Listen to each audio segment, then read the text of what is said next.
Opa, sejam bem-vindos ao Budgetório. Eu sou Emanuel e estou aqui para mais um vídeo sobre decks budget, onde eu construo um deck focado por menos de R$ 150, excluindo preços de comandantes, companheiros e terrenos básicos. Para o vídeo de hoje, iremos nos juntar à equipe dos Rebiteiros, onde trabalharemos muito mais duro, melhor, mais rápido e forte que todos os outros, em troca de alguns tesouros para conquistar um estilo de vida digno.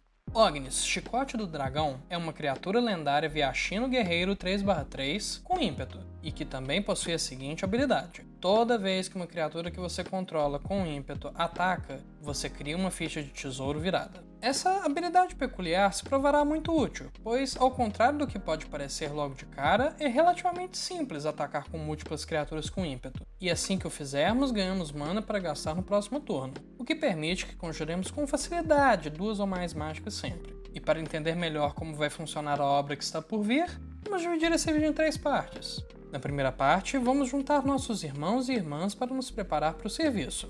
Em seguida, lidaremos juntos com os empecilhos que ameaçam nosso estilo de vida. E por último, mostraremos para todos o que viemos fazer aqui e que não estamos para brincadeira. E bom, o plano aqui é bem simples e bem agro, então sem mais delongas, vamos então para a primeira parte. É cedo, o céu nem clareou ainda, porém começa mais um novo dia de serviço em Nova Capena. Pegamos nossas ferramentas e vamos para o local de trabalho. E enquanto todos não chegam ainda, daremos uma olhada no terreno que iremos trabalhar e como podemos acelerar o serviço. Começando pela curva 2, crescimento exuberante, ancião da tribo Sakura, e busca longínqua procuram por terrenos do nosso deck e os colocam na mesa virados. Sinete Arcano, Sinete Gruul e Solo Fértil são todas mágicas que nos aceleram mana e que corrigem cor muito bem. A Narcomante Goblin reduz o custo da maioria das mágicas do nosso deck, pois somos um deck vermelho e verde muito mais do que somos um deck preto. Na curva 3, Fúria da Linhagem Macabra pode remover permanentes importantes dos nossos oponentes, ou pode trocar um terreno nosso por 2 terrenos, efetivamente nos acelerando mana. Paisagem Infinita pode ser sacrificada pagando 2 manas para buscar 2 terrenos básicos que compartilhem um tipo. E na curva 4, Surto da Mata Vasta também pode procurar por 2 terrenos e colocá-los na mesa virados. Porém, ela também pode ser reforçada por 4 manas a mais, adicionando 2 marcadores +1/+1 em cada uma de nossas criaturas. Eu sei, o custo parece alto, mas eu te garanto, se tem algo que esse deck sabe fazer, é mana.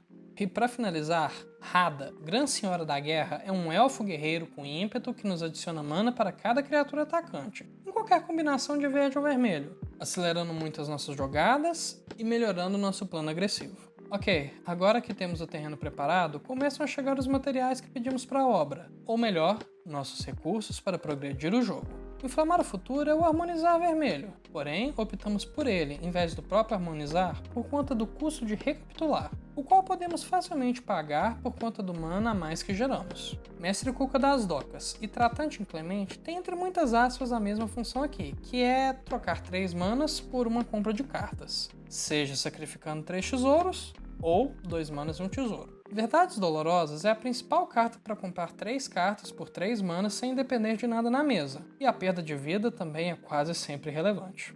Outra carta com a perda de vida um pouco mais substancial, no entanto, atrelada a si, é a Promessa de Poder. Por 5 manas, podemos comprar 5 cartas e perder 5 de vida, ou fazer um demonhão do tamanho de uma Kombi. E se pagarmos o custo de entrelaçar, o demônio é maior ainda. Gigante Tectônica é uma carta muito subestimada, que joga bem em decks agro. Ela exila as cartas do topo do nosso deck e podemos jogá-la até o próximo turno, o que é bom, porém ela ainda pode atacar diretamente o total de vida dos nossos oponentes. Levar ao Desespero é uma carta dupla de Amonkhet que eu gosto bastante, mas que frequentemente eu não consigo incluir em decks. No entanto, aqui ela é fantástica, nos dando vantagem de cartas, seja por descarte ou por compra, e ainda melhorando muito os nossos ataques. Maldição da Hospitalidade é uma aura que dá atropelar para as criaturas que atacam o jogador encantado e que nos deixam furtar cartas do topo do deck dele, que é ótimo para manter o gás enquanto somos agressivos. Por último, Revelações Xamânicas é uma staple em decks que pretendem fazer muitas criaturas, comprando uma carta para cada uma delas e potencialmente ganhando uns 4 até 12 de vida. E por último, temos que respeitar aqueles irmãos e irmãs que se foram. Portanto, Amuleto Rakdos, Amuleto dos Rebiteiros e Sapomoth servem como uma medida de precaução contra os inconvenientes jogadores de cemitérios. Sem falar que o Sapamorph ainda por cima é uma criatura com ímpeto, o que sinergiza com a nossa comandante. Então, prosseguiremos para a parte 2. Agora que todos estão aqui e temos o necessário para trabalhar, mãos à obra.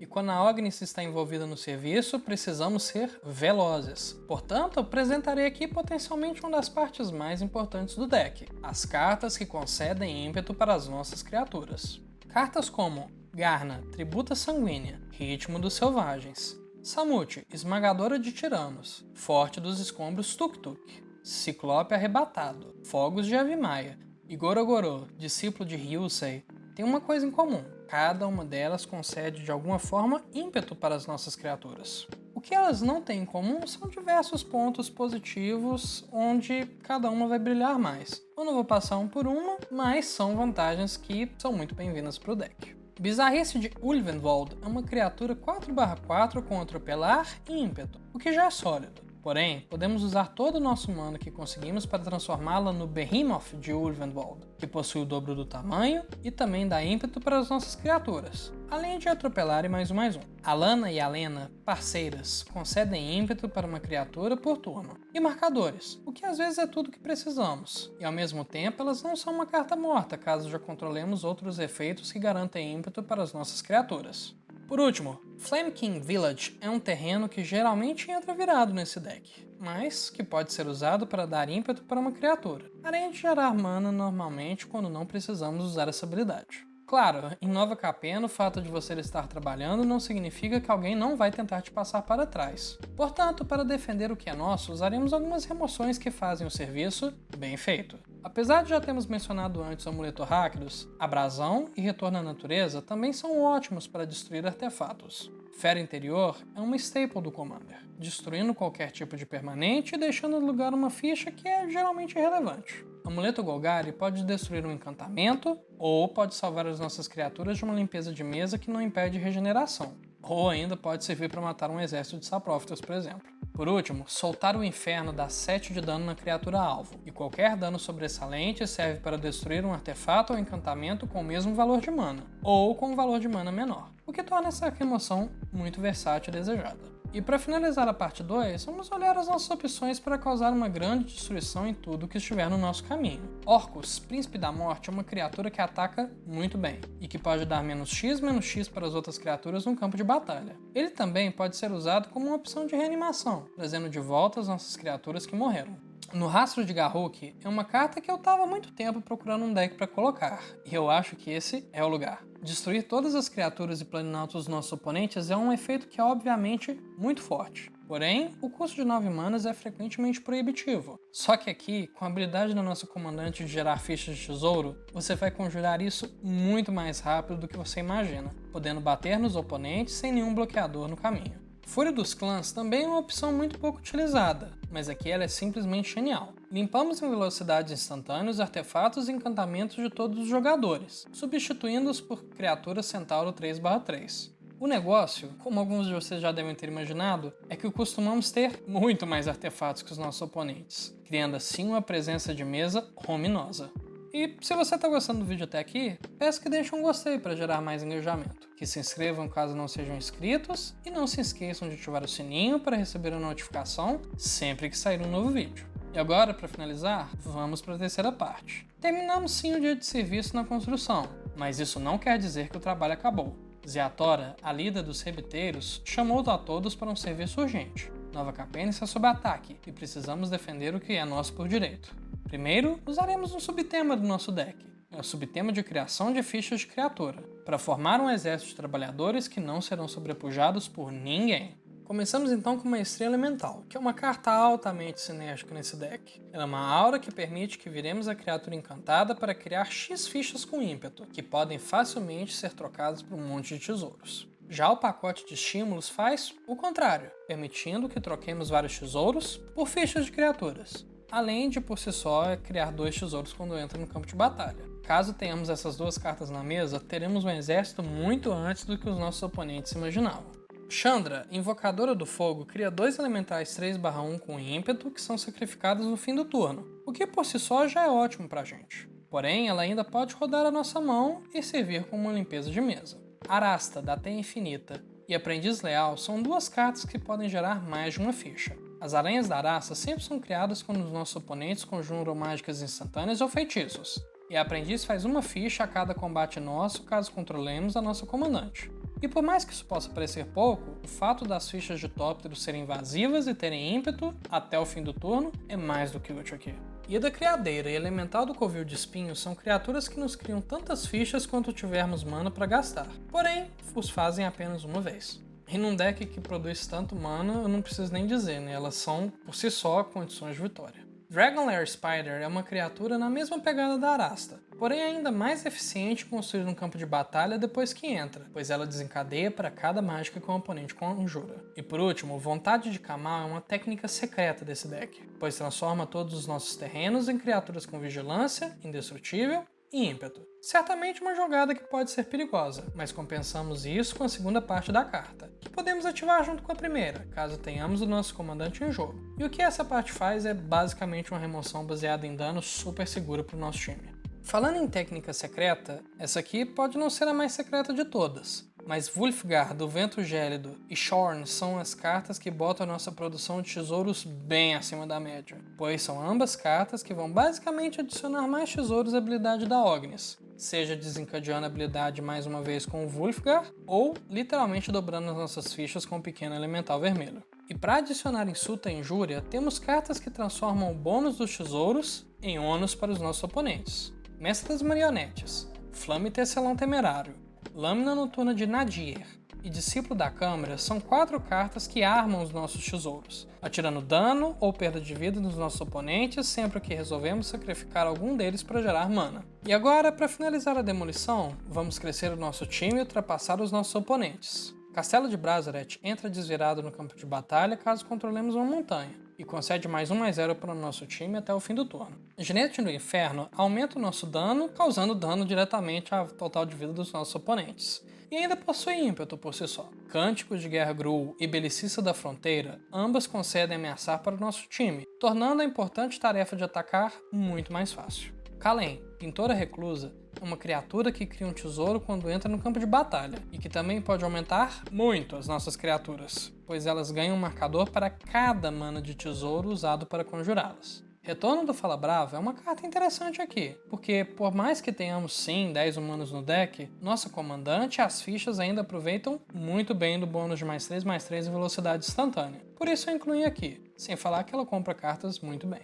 Uma carta, no entanto, que não é nem um pouco seletiva com seu bônus são os Pioneiros do Arrasamento Final, que além de possuírem ímpeto, concedem +2/+2, atropelar e vigilância para as nossas criaturas até o fim do turno. Uma maneira de crescer bastante uma criatura apenas é o Chapeamento Craniano, que dá +1 de ataque para a criatura equipada para cada artefato que controlarmos, o que será majoritariamente os nossos tesouros e também será um bônus bem grande. E por último, caso você não tenha criaturas para atacar, não se preocupe, pois Controle de Turba rouba todas as criaturas que se encaixam em uma das duas opções, seja criaturas muito pequenas ou criaturas muito grandes, e concedem ímpeto para todas elas. Agora, roleplay à parte, vamos dar uma espiada rapidinho na nossa base de mana. Temos 8 florestas e montanhas, e 4 pântanos, pois o nosso deck é bem mais grudo que preto, como eu disse antes. Para gerar todas as nossas 3 cores, ou corrigir uma delas, temos Terras Selvagens, Desolação Fumegante, Torres de Comando, Pomar Exótico, Terras em Desenvolvimento, Panorama Jundi, Núcleo de Mirrodin e Caminho da Ascendência. Para gerar apenas 2 de nossas cores, temos Templo da Enfermidade e do Abandono, Vale de Piromusgo, Serra de Sangue e Sombra, Clareiro das Cinzas e Pântano Ardente. Mas então, hein? Quanto que custa essa brincadeira? Bom, no dia da edição desse vídeo, você encontra essa lista pelo preço que está na tela, no site da Liga Magic. Lembrando que esse valor está sujeito a mudar com o tempo, pois esses são os preços do dia que eu estou editando o vídeo. E também lembrando que você pode encontrar essa lista na descrição do vídeo, seja no site da Liga ou no site Moxfield. E bom, por hoje é isso. Eu sinto que Nova Capena está cada vez ficando mais para trás. O que é uma pena, é uma coleção muito interessante e eu gostaria de trazer mais decks de comandantes daqui. Quem sabe no futuro, né? E por outro lado, os spoilers de Commander Legends Battle for Baldur's Gate tá cada vez se aproximando. E é uma coleção que eu tô particularmente interessado em ver o que vai sair. Eu não sou um jogador de D&D, mas eu gosto muito da ambientação. Ou seja, o que vier pra mim tá valendo. Vamos ver que cartinha boa e budget que sai aí pra botar nas 99 ou como comandante. Lembrando que ainda temos mais um vídeo pelo menos de Nova Capena para fazer, pois quando interar 3 semanas que a coleção foi lançada, eu vou soltar um vídeo sobre as cartas que mais valem a pena para decks budget. E caso você tenha gostado dessa experiência, deixe um gostei e compartilhe. E caso você ache que faltou alguma carta budget que você usaria, comente abaixo. Vamos usar esse espaço para uma discussão civilizada entre jogadores. E lembre-se que eu costumo responder os comentários dos meus vídeos. E caso você tenha alguma dúvida ou sugestão de vídeo, sinta-se à vontade para comentar abaixo também. Obrigado pela sua atenção e até lá, esse foi o Deck Tech da Ognis, o chicote do dragão. Eu sou Emanuel e esse é o Budgetório. Até mais!